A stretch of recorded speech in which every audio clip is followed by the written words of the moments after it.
Hi, welcome back to my YouTube channel. My name is Jordan and hi, welcome back to True Crime Jules. It is the first time. Thank you guys so much for stopping by. It really means the world to me. And please kindly subscribe, like this video, and please comment on any case you'd want me to touch on. So next week or next 2 weeks, we're talking about Lily Let Be. Oh my days, there's just so much to go by with that case. But this week, we're actually going to talk about Edmund Kemper. This is my third time recording this case, so let's just get right into it. So, trigger warning, this is going to be a long one. That's the first trigger warning. And secondly, this video, it contains themes of murder, necrophiliac animal cruelty, mutilation, animal mutilation, human mutilation, violence against young adults, and violence against children. Okay, so if this is something that you don't want to sit down and listen to, I totally understand. So just kindly click out, take care of your mental health. And yeah, also every information that I've used here are informations that I have gotten on the internet. So everything is my own opinion. So please show kindness to everybody, everywhere you are. So let's just get right into this video. So I'm going to talk about Edmund Kemper. So Edmund Kemper, he is also known as Edmund Kemper III, but in this video, I'm going to just call him Ed. I'm going to briefly mention his dad and his granddad because they are also Ed. So his granddad is Edmund Kemper I, his dad is Edmund Kemper II, and he's Edmund Kemper III. So, but I'm going to refer to him as Ed. That's Edmund Kemper III. I refer to him as Ed because Ed 3 is just so long. So Edmund Kemper III, also known as Ed. To his family, he had an intimidating figure, like right from when he was born, right from the earliest of time. He was born in 1948 to his father, whose name, as I mentioned earlier, his name was also Edmund, but he was referred to as Edmund II or Edmund II, whatever. So Edmund III, that's Ed, he had a mom. His mom's name was Clarnell. So when Edmund was born, guys, he weighed 13 pounds, which is somewhat equivalent to 5.9 kg. And that is such a very big baby. Like, so normally the normal weight of a baby is like 3.2 kg or like 7 pounds. But he came out approximately 8 pounds heavier than a normal baby would come out. And only God knows how his mom actually even pushed him out. Because except maybe they use CS, because all my days. Honestly, when I read that, I was like, reason 1 million why I don't want to get pregnant. So let's just continue with the story. Edmund had an elder sister. Some sources said his elder sister, some sources said that she was his younger sister, but I would think maybe younger sister. No, I would think his elder sister. Edmund, he had an elder sister, but when he was born, his father was even like happier because, you know, he was a boy, and obviously because of this, like, they just put so much expectation on him because he was not only a boy, he was the only son. So his parents expected him to do so many things, they expected him to excel in life, and obviously this put so much pressure on him because honestly, it happens in most households. Like, especially like me, it was mostly me as a woman because I feel like they expected so much more from me because I'm a lady, I'm a girl, and my dad used to be like, what would you do when you go to your husband's house? And I really, that gives me trauma. Like, what would I do when I go to my husband's house? Like, my husband doesn't have hands or legs. I don't get it. Anyway, so basically when it came to Ed, they put so much expectations on him. They wanted him to excel in every aspect of his life. So I can just imagine, even as a child, this was just so much for him. Edmund's father, that's Edmund II, he worked in the military, but he was discharged honorably. And after this, him and his family, they actually settled in a place called Burbank in California. His wife, however, she was a totally different case. She always belittled her husband in every little opportunity that she had.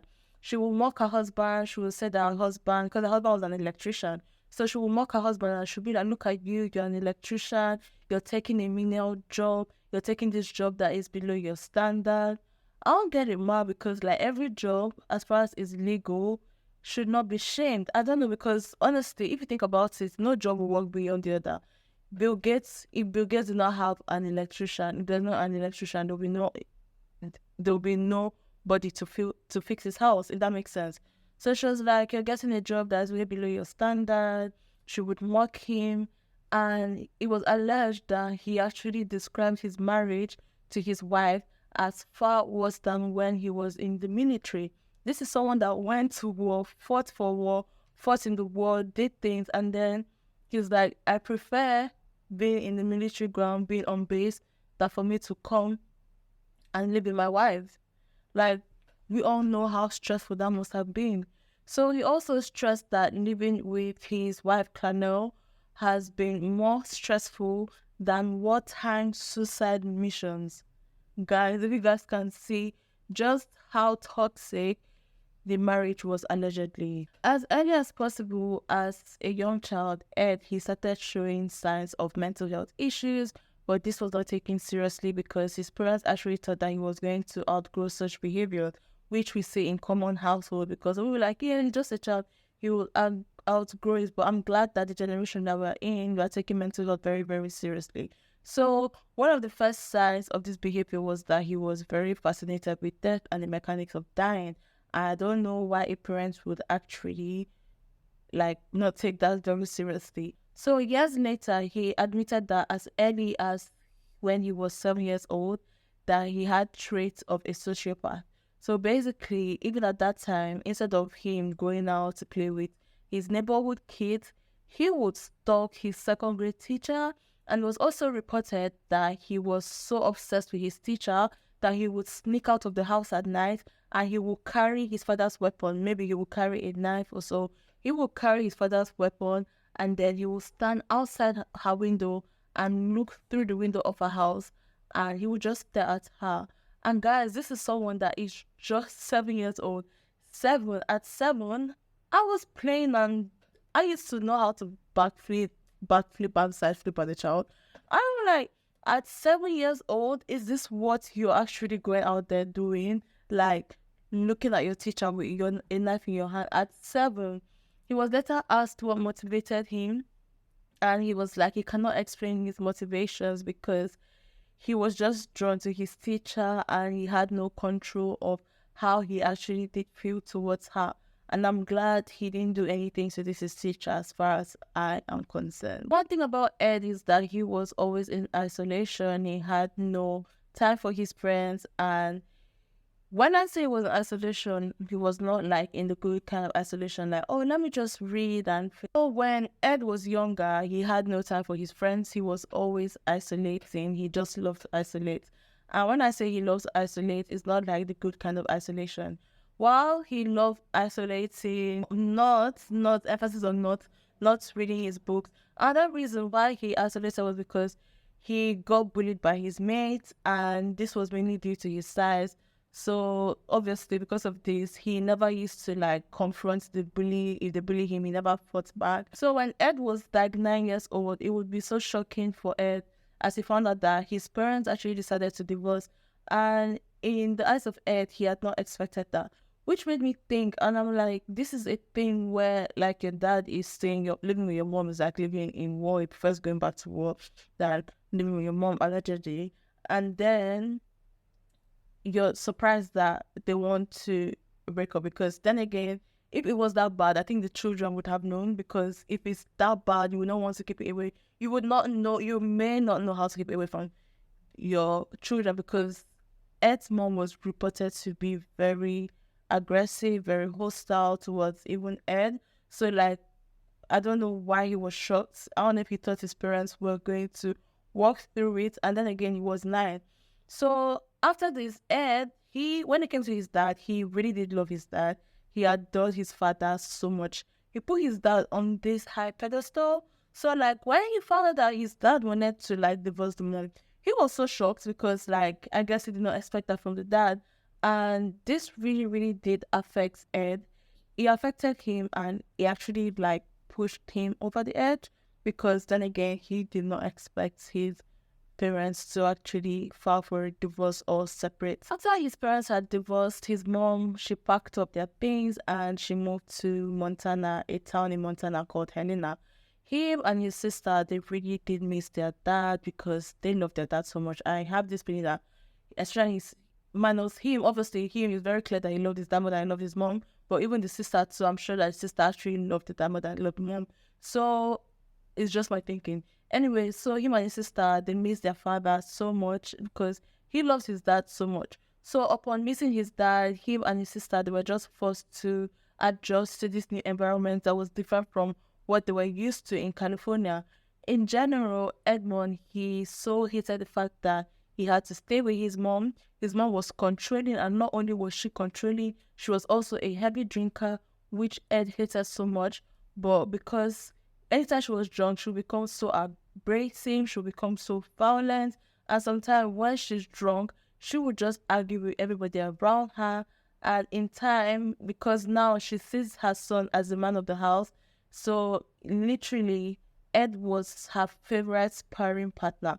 Not only that, it was also reported that because as Ed was, later down the line, as Ed was growing older and she saw how big Ed was like literally bigger than her. So she would make Ed sleep in the basement, and then she would lock the basement at night because she did not want Ed to wake up in the middle of the night and attack her. Which is so scary because your worst fear becomes your reality, and we'll get to that. So when Ed was 11 years old, he started exhibiting psychotic behaviors, and this manifested into acts of horrific animal cruelty. Guys, honestly, if you're scared or if you think you're going to feel agitated, because I'm going to talk about animal cruelty here, so either brace through or skip like 3 minutes ahead. So basically what Ed would do, he would capture stray animals or pets that like maybe are owned by his neighbors, and then he would kill them. There was even a time that he actually buried a cat alive. Guys, I have a cat. He pisses me up, but he's literally the best thing, one of the best things that's ever happened to me. And he would bury this cat alive, and he buried it because he just wanted to satisfy his own curiosity. So when he was sure that this cat had died, he dug the ground up and then he took the cat out. Guys, this me like I will when I was reading, anytime I read this part or when I think about it, I feel like I am even suffocating. So basically, before dismembering the cat, when he brought out the cat out, he dismembered the body of the cat, and then he was so fascinated with the head of the cat that he rested the head of the cat on the end of his stick, and then he kept it as a trophy. His mom, on the other hand, she knew that this cat was missing, but she had no idea who had taken it. So however, she questioned Ed, and Ed was like that he did not get the cat, he does not know anything about the cat. Which makes me wonder, like, why would you question your son if he had anything to do with the missing cat? Because then again, if a cat is missing in my neighborhood, I don't think my mom or anybody's going to question me, if that makes sense. Because why are you questioning me? Like, except maybe you suspect that, oh, maybe I have taken the cat. So he said he did not have anything to do with the cat, and his mom left it as at that. 3 years later, he killed another cat, but this time around, the cat was their family's cat. This time, he killed the cat because he was jealous that his sister and the cat, they had this special bond. So when he had killed the cat, just like the previous cats of 3 years ago, he dismembered the cat, and then he stored the carcass of the cat in his bedroom closet. His mom later found out because she went to his room to clear his room, maybe to do his laundry and arrange his room, and then she saw the carcass of this cat. And when she saw the carcass of this cat, she just left. She didn't do anything. Maybe she just took it out. And then she acted like nothing happened. Like, honestly, like the signs were staring right in her face, but she just did nothing, and she just went about her day. She did not even call him to question him, because, yeah, I don't think she called him to question him. And this is not even prompt her to ask about the cat that was missing 3 years ago. She just went about her day like nothing happened. Edmund, another thing, I don't know why, he just started having crushes on his teacher. After that, he started having another crush on another of his teacher. And he shared this with his sister, because his sister name was Susan. He shared with his sister, was that, oh, I'm having a crush on this teacher. And she just jokingly told him, she was like, if you like her, then you should kiss her. And then you know what he said? He said, if I kiss her, I would have to kill her. And the sister, according to her, she said that once she heard this from her brother, she had chills whenever she heard this from her brother. Guys, I can only imagine like how she felt like, well, if I had to kiss her, I would kill her first. Like that must have been so scary. It was also said that Ed actually disliked the opposite sex, mostly because of his mom. he had this love-hate relationship with his mom. She, on the other hand, she used to abuse him psychologically and verbally till he was like around the age of 15. So even at the age of 15, Ed, like at this time, I think he was like 6'4". So he was 6'4" and he was still growing. But the thing is, at this point, he had realized that he had the upper hand because obviously now he's 6'4", he's bigger, he's taller, and like obviously he's this huge giant, and I'm sure his mom was very intimidated. So on the other hand, the mom, she actually got wind of the fact that this my son is like growing bigger right before my own eyes, and then she just decided that she needed to like tread carefully, otherwise she would get beat down. So days where she would abuse him, she would just walk away from fights instead of like staying there. She would just, because obviously she did not want to like trigger something in him. So Ed, on the other hand, he was very conscious of the fact that in his family now he had the upper hand. So one day he just packed up his things and then he headed to California to see his dad. Upon his arrival, he was so surprised to find out that his dad had married a new wife and they had a child together. And I think from some sources that I read, it actually says that the Ed's stepmother told the dad to take Ed away, which makes me wonder, like, would your dad ever do that? I have a stepmom, and I don't think my stepmom would tell my dad to send me away. My dad will send me away, and I'm blessed to have a good stepmom.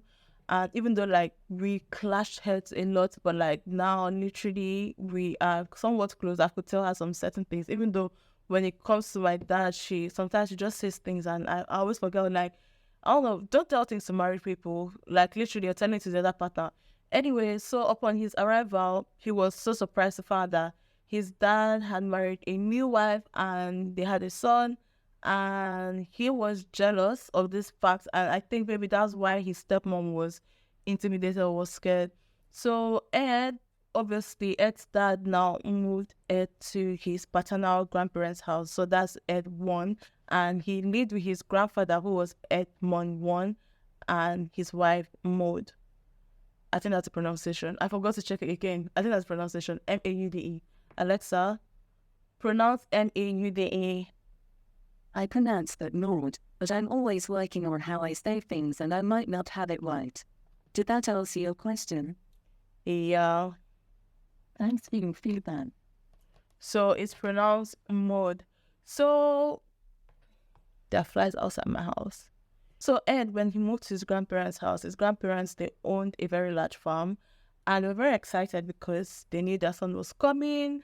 And the thing is, they had not seen their son. They knew their grandson was coming, not their son. They knew their grandson was coming, and they are not seeing their grandson in a very, very long time. So the fact that their grandson was coming to come and live with them, they were just so happy, because obviously, just like I remember, I was always very happy to see my grandma. My grandma was always very happy to see me. And I'm sure like grandparents, they have this special bond with their grandchildren. So I just want to imagine that that's literally how it was. So prior to him coming, they made sure that everything was arranged for him because they had not seen him in a very, very long time. So this reunion was something that was very, very necessary. However, like I earlier stated, Edmund, he was not a fan of women. He did not like women. And when I was researching this case, I was like, was this brother gay? But thing is, he was not gay. Even though he may have been, but there's no report that had actually said he was gay. I even questioned it. There are even people that on the internet that questioned if he was gay. But there's no information that said that, yeah, Ed was gay. If there is no, I don't think it's reliable. Ed, he was not a fan of women. So the relationship between him and his grandma, they were like strained from the very beginning. Ed has this inability to relate with women on every level, especially if these women were an authority figure. So the arrangements with his grandma and the arrangement, but the meeting with his grandma, like literally when he went to stay with his granddad, it was like rocky from the start. He would later complain that Maud, that his grandma, that she was no better than his own mom. So his grandma was like his new nemesis, and because of that, like he hated his grandma so much. He would often rebel against his grandma when his grandma asked him to do like even the littlest of requests. He would hate it so much, and honestly, the two of them were always clashing heads together because obviously his grandma is trying to like connect with her grandson, and she's so surprised that her own grandson is treating her like trash. Like, I don't get it. Most times, grandparents and grandchildren, they get along so well. And one thing when it came to Ed, one thing I came to him, we always blame a lot of things on women. I don't know, like, he literally did not really, he did not like women at all. So one day, Ed's grandfather, he went to pick up some farm supplies, and this was in the summer of 1964. And this was when Ed, at 3, he and his grandma, they got into a verbal altercation, and this literally turned physical quickly. So instead of Ed just walking away and just like living his life and going about the day as he wanted to, he went inside the house, he grabbed his grandfather's gun, and then he shot his grandmom, and she died instantly. A few minutes later, he heard his grandfather's truck approaching him, and then he ambushed his grandfather in the driveway, and he shot his grandfather at a point-blank range. And the thing is, he had no issues with his grandfather, and his grandfather also had no idea that his grandma, his wife, was actually also dead inside the house, which makes me wonder, because then again, maybe the granddad is just driving inside, and then he sees his grandson pointing a gun at him. At that point, he's not even gathered his thoughts to think and be like, wait, what the fuck is going on? Because then, like, he had no time, because this, I don't, honestly, after this, Ed, he was very frantic, and then he called his mom, which makes me wonder, you hate your mom so much, and is your mom that you called when you killed your grandparents? So he called his mom and told his mom that, oh, I killed grandma and I killed grandpa, and his mom told him to call the cops and turn himself in, which he did. So at this time, Ed was like around 15 years of age, and that afternoon he called the cops and he turned himself in that afternoon. So the thing is, he ended up in a mental hospital for evaluation, and he was being evaluated. So while he was being evaluated, he told the doctors that he had killed his grandmother not only because he was angry, but he also killed his grandma because he wanted to know what it felt like to take a human life. So Ed, he was diagnosed with paranoid schizophrenia. I really don't know how to pronounce it. I'm always trying. Paranoid schizophrenia. And the thing is that even though he was diagnosed with paranoid schizophrenia, not only was he never treated for this, actually this was also ruled out as a factor in the murders. So doctors, they tried whatever they could to know why he did what he did, but obviously they had no answers as to why. So while in custody, Ed, he was his best behavior, and it was very clear to everybody that when it came to controlled environments, that Edmund Kemper actually did behave. I also forgot to say that Ed was a very intelligent boy, like he had a very high IQ. So because Ed was very behaved in this facility in prison, he was recruited to help in the care of his fellow patients. He even gave psychiatric tests to prisoners who were sent to the facility for evaluation, as they were being charged for violent offenses such as rape and murder. Okay, I'm waiting for this to pass. He also gained the trust of doctors, and they actually thought that he actually learned his lesson. But actually, he actually did this task because he wanted to know how the brain of criminals actually operates, and he wanted to learn from their mistakes, but not in a good way. He wanted to learn from their mistake because this time he didn't want to get caught. So in other words, instead of trying to become like a better person, Ed was working at becoming a more adept offender, if that makes sense. When it came to the task that Ed was doing for the prisoners and for the doctors, is that his favorite task was administering tests to convicted sexual predators. He would question them for hours, and he would meticulously take notes for future reference. But one helpful tip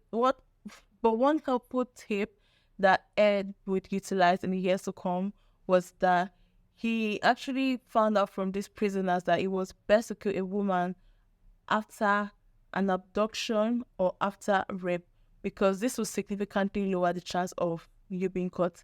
And when I read this part, I was like, but that's common sense. Like, out of everything you took from these criminals, that's what you got most. That's common sense. Like, anybody would know that. Anyways, he spent about 5 years in the mental facility, and at the age of 21, he was released into society. Also, what makes me wonder is that this man was a double murderer. He murdered 2 people, and he said that he just wanted to know what it felt like to kill somebody. And he just spent 5 years and then he was signed off. So basically, the doctors had actually signed him off because they were assured that he was no longer a danger to himself or to other people around him. But the only requirement was that he was going to be in the care of his mom, proving that them sending him to his mom just proves that they knew nothing about him at all. Because then again, for 5 years, this guy literally hates women because of his mom. At the end of the day, you're sending him to go stay with his mom. Make it make sense. So after 5 years, he went home, he went to stay with his mom. That's when he realized that his mom had gotten married to another man. And not only has his mom gotten married to another man, she was also a secretary at the University of Santa Cruz. So her position was later useful to him. So let's just keep that in mind. So when Ed actually turned 24, his criminals records, they were clean because they had cleaned everything up. So literally they were sealed, and what this guy had was a clean slate. So the reports that was submitted by the psychiatrist that was overseeing him during his probation was that Ed was glowing, that he had a glowing account, and Ed was going to be an asset to the society, and that he literally was saying that Ed was going to be everything everybody wants. Ed, on the other hand, he really wanted to work in the law enforcement in the California State Trooper, but his application was rejected because of his height and his weight. So he had actually passed the legal limit for height and weight, which honestly, I didn't know it was a legal limit till I researched this case. So this does not actually stop him from getting close to law enforcement, because there is this bar that he frequently visited. That's what I was looking for. That he frequently visited, that was called the jury room. So basically, this bar catered to mostly police people. So police people, when they're off duty, they just go to that bar. So that's where Ed went to, and most of his friends, that's where they were from. So this old saying that says, keep your friends close but your enemies closer. But in this case of Ed, that was the most, honestly, that was the most appropriate and accurate sentence for this case. So like I earlier said, Ed, he had not landed a job in the police force, so he was able to get a job at the California Department of Transportation, also known as Caltrans, which honestly, that abbreviation actually sounds, I don't know, it sounds awkward to me. Anyways, he got a job at the California Department of Transportation, and to him, this was literally the next best thing after law enforcement. So when he got the job, I don't know if he enjoyed his job, but he was now in a position to leave his mom's place, because obviously the finances, they were pouring in, and he had decided that, he wanted to move out of his mom's house. And that's what he did. And then he rented an apartment and he had a roommate. What about this roommate is that this roommate was never around, which makes me wonder, how should I even get it? Anyways, even though Ed wasn't living with his mom again, she was always still present in her son's life. She would visit him so many times, and she wouldn't even tell him. She would go to his house unannounced. I think Ed was very frustrated with this. He didn't like it at all. But I think he was always bottling up his frustrations. Why bottling up your frustrations? You're literally 24 at this point. You should be able to tell your mom. I understand your mom is hot-headed, but sometimes just speak to the person, if that makes sense. So he bottled up his frustrations. He didn't tell his mom. So every time his mom came to his house, he would be so pissed off, because he used to wonder why is she coming. So when the time came for him to release the anger that was built to the breaking point, unfortunately, it was not his mom that had suffered. Other people suffered because this man literally hated his mom. So we're just going to go into that soon, but yeah, let's continue. So basically, shortly after he left his mom, Ed, he had this cash settlement that he got because of a traffic casualty. So he used the cash settlement and then he purchased his first car. So now that he was mobile, he just spent most of his time just free cruising the streets, driving the street. And this was when he actually took particular interest in the number of hitchhikers that were willing to accept a ride from strangers. It was during this time that he began to wonder if he could entice beautiful girls to get into his car just by asking. So he just thought that, according to him, it was like, when once a woman gets into my car, she would just be locked inside the car and she would have no choice but to listen to me and to bend to my will. And at this time, Ed, he actually weighed like 300 pounds, and that is like 136.8 kg. And the thing is, not only did he weigh this amount of kg, he was also 6'9" at this point. And of course, with a body like that, he's basically in control. So Ed, on the other hand, he was so consumed with the idea of taking whatever or whomever he wanted with freedom, and he decided to put this plan into motion. Another thing, Ed weighing 136 kg, and it may seem big, but I don't think that is big, because I weighed 136 kg, and I was like 5'7" at that time, and now I've lost like over 36 kg. I'm not going to tell you guys how much I've lost, but I've lost over 36 kg. But honestly speaking, 136 kg, like, yeah, and he was tall, so I don't think he was that big. But then again, they say he was big, and he's a man, so yeah, I think he was actually big. So in preparation, but I kind of think it's appropriate for his height, no? I don't know, you guys let me know in the comment section. So in preparation for what to come, Ed, he actually stocked his car up with the items that he would need to follow through with his kidnapping plot. So he gathered plastic bags, knives, blankets, handcuffs, and then he just put that in his car because all he was doing was just to wait for the perfect victim. And he had actually decided to test how people trusted him before he actually began to kill. So he would hitchhike people, and actually he hitchhiked over 150 women, and then he would drop them safely in their house. And Ed was so surprised because he was like, I could have killed you guys, like literally, he was like, I could have killed you guys. And the only thing that he said held him back was his conscience.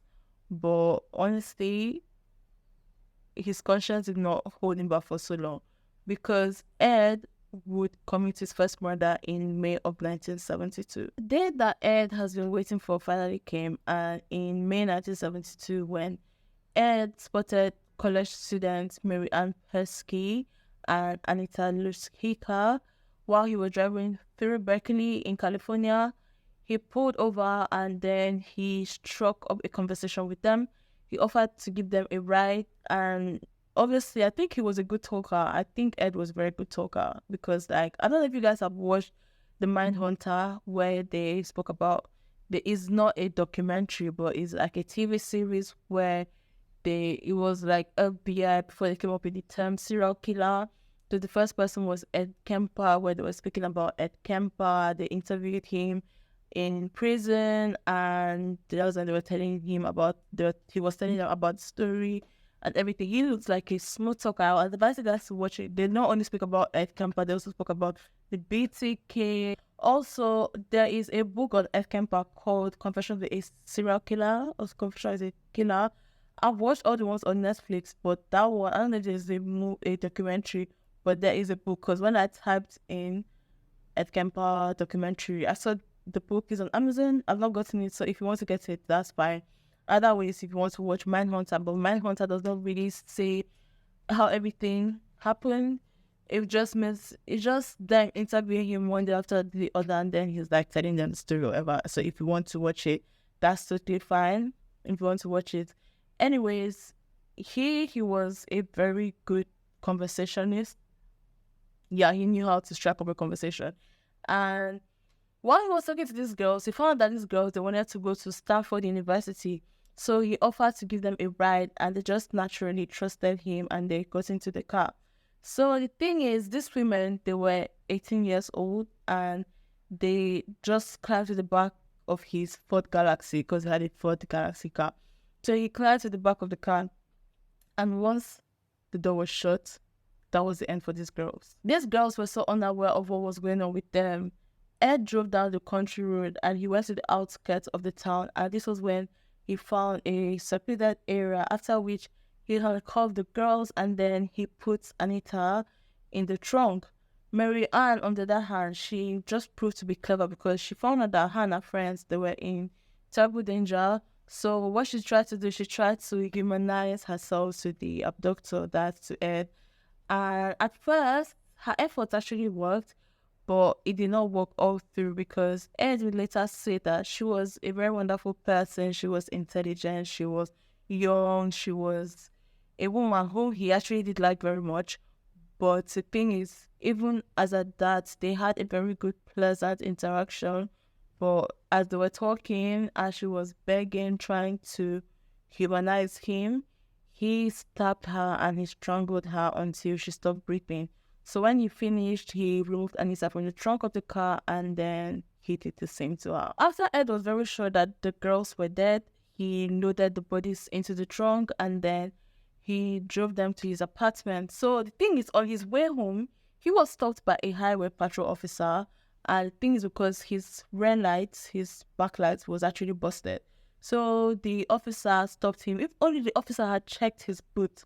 This, I'll not be sitting down here talking about this. So the officer, they stopped him, they gave him a quote, and then they just did not know that there were bodies in his car. So Ed's roommate at this time, like I always say, he was always out. He was out and it just gave Ed a good amount of reason to do whatever he wanted to do with the bodies. And guys, graphic warning, I would just advise you guys to skip like 3 minutes away, honestly. So he took the bodies to his room. He snapped pictures of the bodies and then he posted them in various pornographic positions. After this, he had sex with the bodies and in turn, he dismembered them. Later that night, he dumped the remains in a remote area that was high up in the mountain. After this guy literally acted as nothing happened. He worked every day, he socialized with people, he was friends with the police officers, and thing is, he was working normally, like everything was fine. He even briefly dated a 16-year-old woman, which we all know is illegal. I don't know if it was legal then, but like, it is very illegal. He dated a 16-year-old woman, but from my resources, it felt like he dated these women just to feel among because we all know that he didn't like women when they were alive. So since he was incapable of like having a healthy relationship with a woman, this performance was just all for show because obviously it just gave this appearance that he was just a normal 20-something-year-old man walking around like every other person. So what his co-workers and his friends they don't know that was that like literally this man did not like women if they were alive. So 4 months after his killings, in the month of September, he had the urge to kill again. So he went in search for his next victim, and this person was his that victim was a 15-year-old girl called Aiko Coed. She was a dance student and she had missed her bus and she just needed a ride home. This was when Ed actually pulled over and then he offered her a ride for... At this point, she innocently accepted. This is the one that really broke my heart. First of all, she's 15 years old. That's the first one. Just as he had done before, he drove this terrified girl to a secluded area where there was no chance of being interrupted. At one point during the ordeal, he had actually gotten out of the car and then he shut the door, but he realized that he shut himself out. So this is when he tapped on the window and he asked the girl to let him in. At first, the girl did not want to, but he promised the girl that she would live to see her parents again. And then she trusted him. And then, obviously, that did not happen. Because once she had obediently opened the door, he actually strangled her until she fell unconscious. After he strangled her, he raped her before choking her to death. After that, he placed her body in the trunk and then he drove home. After that, he concealed her body away in his bedroom and then he spent several hours still raping her, after which he dismembered her corpse. After that, when he was satisfied, he disposed of her remains in a wooded area where he was sure that she would never be found again. So this made him like temporarily satisfied, and then he just took a hiatus from his favorite hobby of rape and murder, And then during this rest period, he was visited numerous times by his mom. His mom visited him so many times, and each meeting just got worse than the last. So to further aggravate the whole situation, he lost his apartment unexpectedly, and this actually forced him to move back down with his mom. Him and his mom, they got involved in so many petty arguments, and this happened for months. So they had this petty arguments and they had this mutual aggression, and the resentment that he had with his mom just began increasing. So obviously he's been down this road before, and he just knew that, see, it's going to be just a matter of time before I take out my anger on the next hitchhiker that I crossed path with.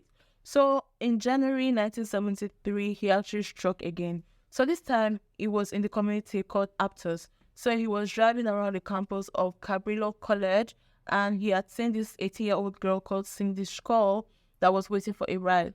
So after charming her with his easy smile and soft-spoken manner, he made her enter the car because obviously he knew how to speak. He drove her to the countryside where he changed up his modus operandi, and he actually shot her. Because, normally he would strangle, but this time he actually shot her. So at this point, he was eager to take things to another level. And even though there was like risk involved, he actually did not care. He had returned to his mom's house where he snuck the body into the bedroom when she was like right under her nose. After Clarnell left for work in the morning, he had sex with Cindy's remains, and then he put her body in the bathtub where he dismembered her. He took care to remove the bullet that he had shot her with to ensure that when her body is found, like, it would not be traced back to him. And after this, he ended up getting rid of most of her body. He got rid of almost all her body except for her head.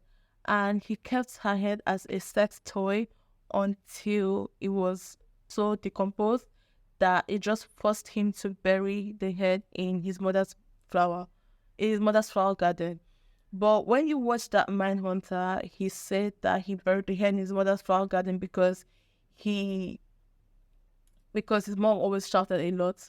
But I don't know if that's true, but in the movie or in the series, that's the excuse that he gave. But during my research, I did not see a reason why, if that makes sense. So by this time, missing persons reports, they were just beginning to pile up at police agencies in and around the area of Santa Cruz. Parents who were worried that their daughter had left home and had failed to return, they were demanding that the authorities do something to find the missing girls. So in February 1973, the partial remains of Mary Ann Pesky and Cindy Skull, they were actually discovered in the mountains, and there was no physical evidence to go on, and there was no witnesses to the abductions. So investigators, they actually did not even know where to begin because they didn't even know who the predator was. There was no need to go by. So they were just scared that this is the start of like a serial killer. So detectives that were assigned to the case, they were convinced that they were dealing with a serial killer who was just targeting Coed. That's why he is also called the Coed killer. So the investigators, they actually issued a public warning to students, especially young girls, and they were like, don't accept rides from anybody who does not have the university sticker on their windshield, because they were indicating that the killer was not a staff. And it made me wonder, I was like, what if the killer is actually a staff member? Because how are you sure that the killer was not a staff member? Because what if it was a staff though? But anyways, that was what they had actually given. And once again, things just fell in place for Ed because his mom worked in the university and she was also issued a sticker. So this sticker was displayed in the front window of her car. So Ed and his mom, they had actually fought again, and this time he became very angry. He stormed out of the house, and he stormed out because he went looking for his next victim. He didn't have to look far because while he was cruising the campus where his mom was employed, he happened to meet two women. One was a 23-year-old woman called Rosalind Top and her friend, 20-year-old girl called Alison Louis. So he had taken his mom's sticker and he had placed in front of his windshield. The girls, they were very mindful. They needed to be extra careful. And because they had seen that this car had a sticker in front of the car, they were just guaranteed that they were going to be safe But we all know that that was not what actually happened, because the sticker, as we all know, belonged to his mom, and them that did not even know about this, if that makes sense. So the thing with this one was that as soon as he had taken them inside his vehicle, Ed Kemper, he pulled out a pistol and then he shot both girls, and this killed them instantly. After taking them back to Clarnell's place, he kept them in the trunk of the car until he was sure that the coast was clear. When his mom was occupied doing other things, he carried the body inside his room where he had sex with them, after which he removed the bullet fragments from the bodies.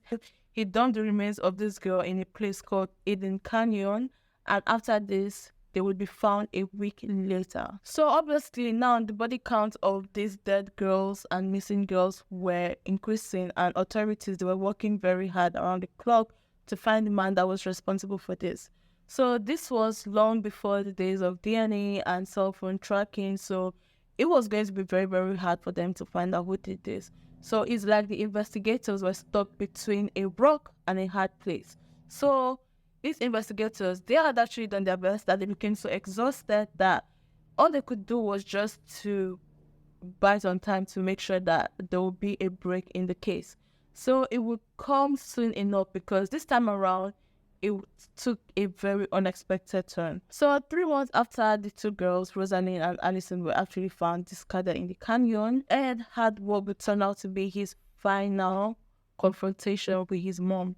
The stage was set when she returned home from an evening party. So I think she returned home, she was like maybe a little bit drunk. So she said that her son was sleeping like on the sofa in the sitting room. So she just went to her room. So that was when Ed woke up. And when he woke up, he realized that, oh, my mom is home. So he went to his mom's room and he wanted to talk. And the mom, she was tired and she was a bit tipsy. So she just snapped and she was like, I suppose you're going to want to sit up all night and talk now. And for whatever reason, her words just struck him in a wrong way, and he just turned and left. And I think because he had so much built-in anger in him, that now just a little prick just exploded everything. So I think that's what happened. And I feel like if he had told his mom how he felt from the start, we wouldn't be sitting down here, if that makes sense. You and I could say that his mom's statement at that time was relatively made, but to her son, that was like literally the last straw, because he could not even bear it any longer. So when he was certain that she was asleep, Ed, he entered her room and he came in with a claw hammer in one hand and a knife in the other. So he crept to the side of her bed and he bashed her head in with the hammer, and then he sliced her throat for good measure. And the thing is, he took great pleasure in this gruesome action that he did, and he continued cutting her head until her head was completely severed from her body. And when the deed was done, he had sex with his mother's bloody head, and then after that, he placed it on the shelf, and then he used it as a dartboard. So, according to him, as he was throwing the darts, he just yelled out different words that berated his mom, and he released all the feelings that he had kept inside since he was a child. And when he finished, he said that he took out his mom's tongue and her voice box, and then he threw it inside the garbage disposal. And the thing is, he had not even finished just yet, because after this, he raped his mom's body before he hid it away in the closet. After this, he felt so good about what he had done. He said that this was the best he had actually felt in years, and then he headed to a nearby bar to celebrate the momentous occasion. So after that, he returned to the house. So upon returning to the house, he phoned his mom's best friend, and his mom's best friend was like her best supporter, her staunchest supporter, and her name was Sally Hallett. So he phoned mom's best friend, and then he invited the mom's best friend over for dinner and a movie. So the mom's best friend, she was very unaware, of course, of what had actually taken place at her best friend's residence. So she was happy and she just jumped at the chance to spend time with Ed and presumably her best friend Clarnell. So when she arrived, a short time later, Ed greeted her with a smile before he actually strangled her to death. He then decapitated her, put her body in a closet beside that of his mom, Clarnell. And he said that he did this because he wanted them to be together in death, just as they had been in life. So Ed, at this point, he knew that his days of being an anonymous killer, they were about to come to an end. So he fled the scene, and not before he fled the scene, he had written a note for the police, which honestly, like from my research, it says that he was actually rambling. He said like rambling text on this note, and they made little sense. I just briefly touched on the murders, and again, he also made a point that he was stressing to the fact that he had ended his mother's life quickly and painlessly. He smashed her head with a hammer. How is that quickly? Anyways, above all else, he wanted authorities to know that although he wanted his mom dead, he had no desire to see her suffer. Okay. So Ed decided to buy himself some time. So to buy himself some time, he had actually stolen his mom's best friend's car, and then he headed to Colorado. And once he was there, he had actually called the police back in California, and then he had confessed to the murders of Clarnell and Sally, which I'm like, is that buying yourself time? But anyways, that's what he did. So when he called the police in California, the police on the line, they just thought that this was a prank because they did not believe. And the officer on duty at this point, he was like, you're wasting our time. If you're being serious, you call us back later. He was very surprised at the response, and he did exactly that because hours later, he had actually tried again. And he spent countless nights at the jury room, as we all know, because he was very close to law enforcement officers. So, like, literally, when he called back, he asked to speak to one of the officers that was his friend and his bar that he had befriended at the bar at the time. And he told the officers, whoever picked up the call, he told the person about the officer and mentioned the name to the officer. And this time, he was able to convince the cop, that his friend, that he was not joking. He was like, see, I'm the one, I killed my mom and I killed my mom and my mom's best friend. So the admissions that he made it clear that the latest murders that he did had signaled the end of a killing spree and not the beginning. So the officer who actually took the second call just told Ed to go and sit in the car and wait for Colorado's authorities to arrive. Obviously, at this time, his rage had calmed down. So he now went to the car, he sat down, and he waited for Colorado's authorities to come. And when they came, they took him to custody. He was safely in custody. And he actually did give detailed accounts of the murders of Clarnell and Sally, as well as those of the young women whose disappearances had rocked the area of Santa Cruz. He explained to investigators that he had turned himself in because he no longer had the desire to kill, because he had accomplished his goal of taking innocent girls. Like, literally, he had accomplished his goal of killing his mom. So his mom was the reason why he killed. So now that his mom is dead, he has no reason to kill. And in his words, he just said, I just said, to hell with it, and called it off. So in May 1973, Ed Kemper, he was indicted on 8 counts of first-degree murder in Santa Cruz County in California. And rather than owning his wrongdoings, he actually did plead not guilty by reason of insanity. As a result, his trial was held over until October because he was meant to undergo psychological testing. So in the interim, Ed was examined by 3 court-appointed psychiatrists, and all of them, they found him to be of sound mind with no reasons to question their findings. The trial was allowed to proceed. So during the second week of his testimony, Ed had taken the stand to his own defense, and he used the opportunity to point out to jurors that, see, it's only a crazy person that would do what I did. I was not in the right sense of mind when I did this. He was basically trying to convince the jury that there's only a crazy person that would do what he did, that he was insane and things like that. I think is they listened to him actually. They listened to him intently. They were listening to him, trying to hear what he said. But the thing is, they had not bought into his excuses for a minute. So ultimately, Ed was found guilty of the charges that were against him. During the penalty phase, he had played the insanity card once again by pleading not guilty as a reason of insanity. And he also told the judge, it was like, please, I know that I'm not guilty, or I know you found me guilty, but please give me death by torture. And the judge is like, no, I'm not going to give you death by torture. You cannot basically take the life of people how you want and then decide how you want to take your own life. Though the families of the deceased, they were fine with the fact that they wanted him to die, the judge was like, it wasn't a legal option and that his request was denied. So basically, the judge ordered him to serve 7 years to life on 8 murder convictions, which I'm like, 7 years to life? Like, I don't get it. Like, 7 years to life. How? Like, how would you give someone 7 years? Not 17, not 70. 7 years to life on 8 murder convictions. And I don't think it was concurrently. I think it was together. How does that make sense? So while it may not have been ideal, it meant that he would spend the rest of his life behind bars. Today, he is incarcerated at the California Medical Facility, and this is a medium security prison in Solano County. And again, as just like how it was the first time I was in prison, he is still known to be a model prisoner.